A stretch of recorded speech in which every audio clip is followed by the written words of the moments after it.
I heard, you have your own firm, your accounting firm. How did you manage to balance your studies with boxing? Good question, man. And honestly, it was tough. I kept studying my whole way through, and my dad always pushed it. If it wasn't for my dad, I would never have finished my degree. He kept telling me, listen, if you want my support as a father, you need to finish your degree. And I used to always think like, come on, man. You go have a fight in New York, and you're promoted by a good promoter, and your promoter's flying you around America to go to the Barclays Center and go sit ringside at all these big fights, and going to the movies with Floyd Mayweather, the cinemas, Oprah Winfrey Studio with Floyd Mayweather, and you're hanging out with Floyd's team and all these celebrities and so on, and then you got to go back and read the books. Like, nobody wants to do that.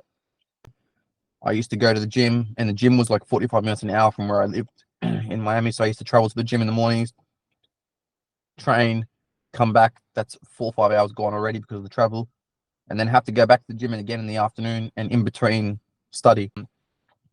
Because I was an elite athlete, my university in Australia allowed me to keep studying in Miami, and they would send like my assessments and so on to my university in Miami, and I would go sit exams and so on over there. But it was tough, bro. It was tough juggling.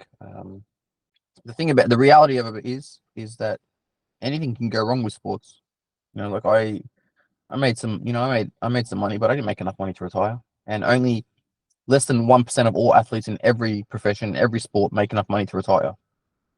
In terms of the books and so on, I was always, pretty switched on. So my dad pushed me to continue, man, and I didn't want to, but I did, and I'm so happy I did. 4 or 5 years ago, he pushed me to set my firm up, and again, I was world ranked at that point, and I didn't want to. And I'm like, how am I going to fit the timing? He's like, listen, you can just make it work. Like, so my philosophy is I don't really think too much about what about this and what about this and what if this goes wrong or what if that goes wrong, because I feel like the more I think about it, the more it holds you back from doing things. I always just go, and I'll deal with the consequences later. So he pushed me to open a firm. Alhamdulillah, I listened to him, man.